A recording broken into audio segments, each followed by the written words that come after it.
Welcome to the Free Marketeers, the official podcast of the Free Market Foundation. You are listening to researchers Chris Hutting and Martin van Staden. So today we have another special episode of the Free Marketeers. We've been having a lot of special episodes recently. It's weird for a new podcast to do it like that, but I guess it's appropriate. And last week we, at the Free Market Foundation, got our first intern in a while, new intern, and that is Mpiyakhe Dhlamini. He arrived on last Friday, and he's starting with us until December, 3 months. And we're very excited to have him here. Welcome to the Free Market Foundation, Mpiyakhe. Thank you, Martin. I'm glad to be here. Yeah, so Chris and I thought we would sit down with you and ask you how you heard about the FMF and how you came to be someone who favors free markets and personal freedom over what do you call it, state paternalism or maternalism nowadays. Let's start at the beginning. Ideologically, where do you come from? What do you think about the role of government and so forth? Give us some of your thoughts on that. Ideologically, I come from a very interventionist conception of what the state should do.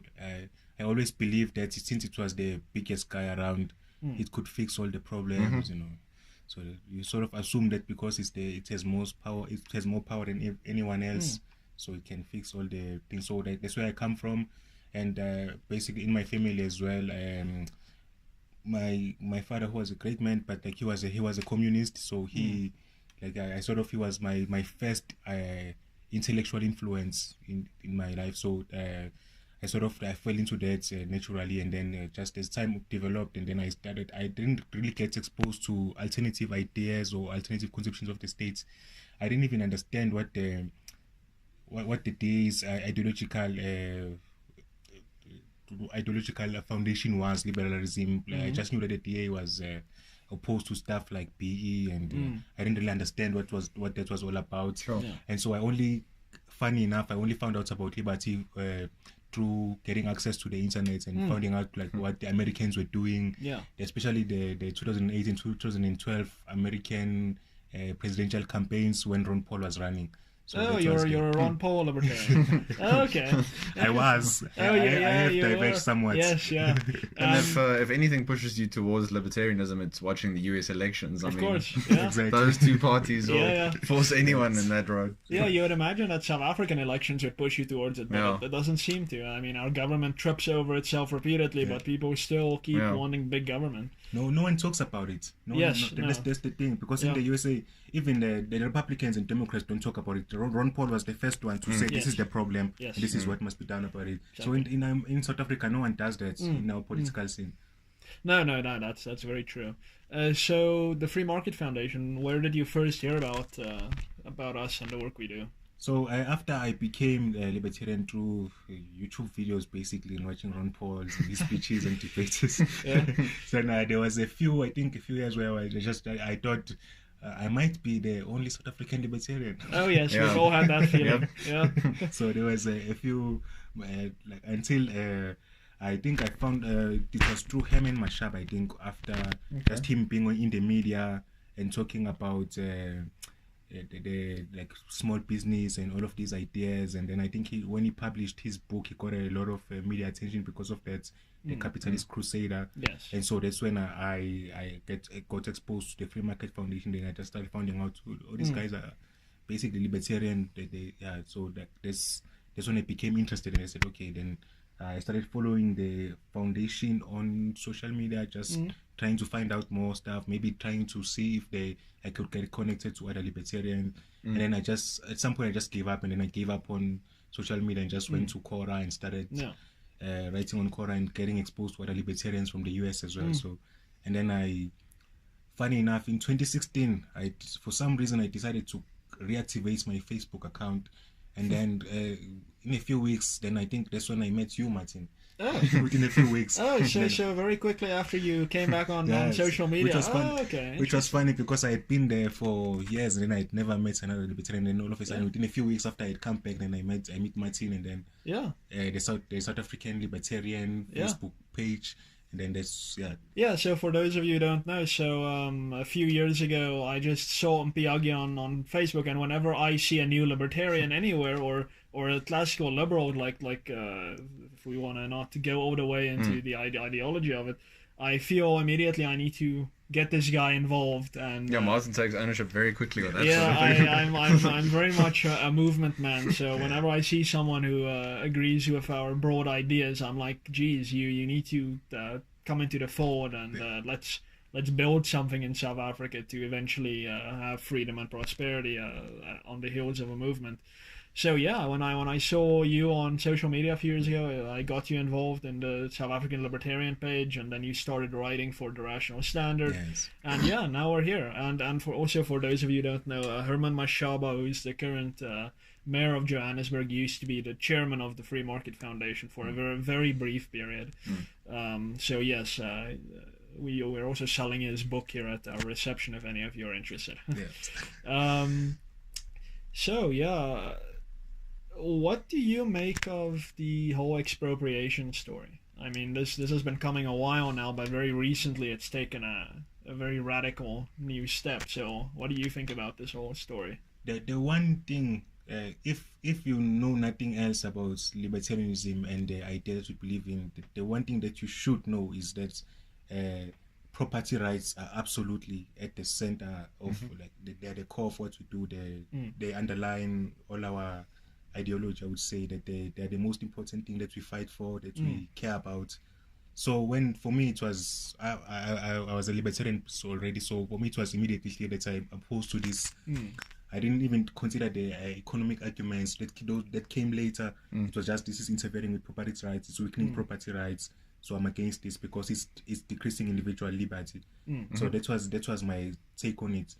And so like it's never the case that individual liberty is selectively reduced for one group and then increased for another. Right. Like you can take the classic example in the South African context, which is apartheid, which was supposed to take away individual rights from black people, but then keep them for white people. It didn't work out like that. Yes, they ended up losing. The white people ended up losing not as much, but they ended up losing a significant portion of their liberties because the states needed to justify that this is needed to maintain their system that they had against black people. So to do that, you need to stop white people from associating with black people. You need to stop white people from hiring black people. You need to do all these things, which is so it's always that you always interfere with everyone's liberty if you interfere with one person's liberty.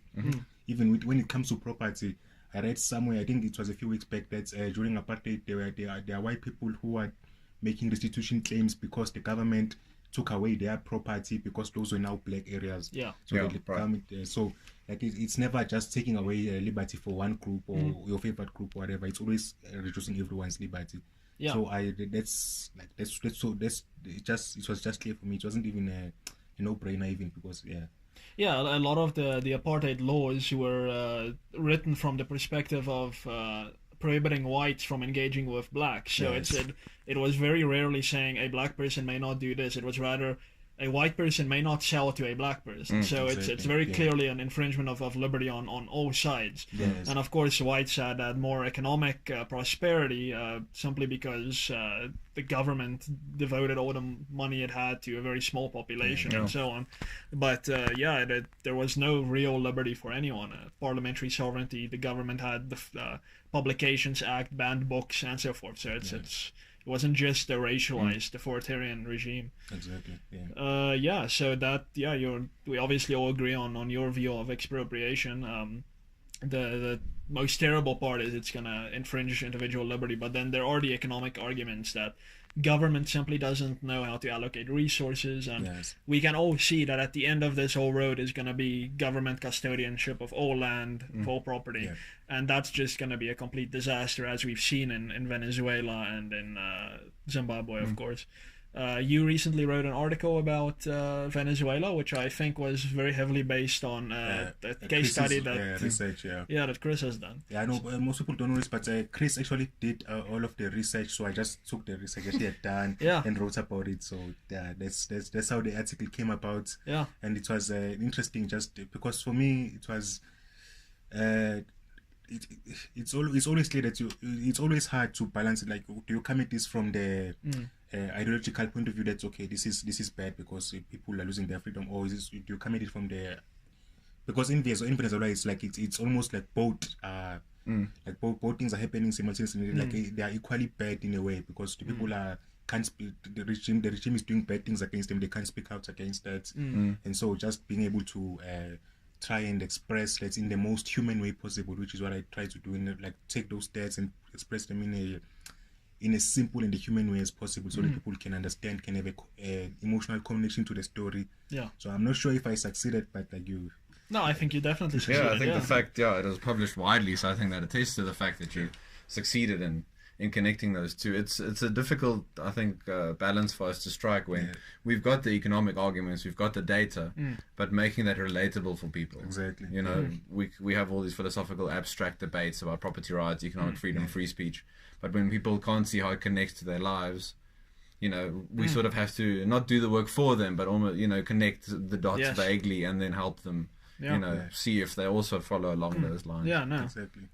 Yeah. I think the work that you did on that article was very important, and obviously now we've seen that specific example of property rights. Is there any other area that of the whole libertarian sort of project that really interests you? Free speech, consumer rights, anything else? You know, people can look forward to potential articles. Are there any areas? Yeah, what are your passions and other passions other than property rights in this field?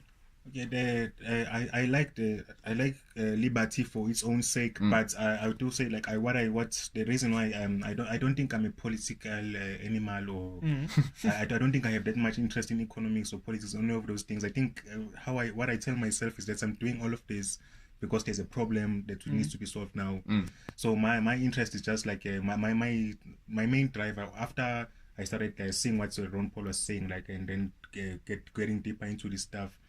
I saw how it's related to South Africa, because essentially, like, growing up in a township, you see the levels of poverty there, and you see that the people have these ideas that can help the situation. Like, liberty can solve our problems. Like, it won't be instant, but it's the solution that we've been looking for, and it will certainly be much less than 24 years that we've had of.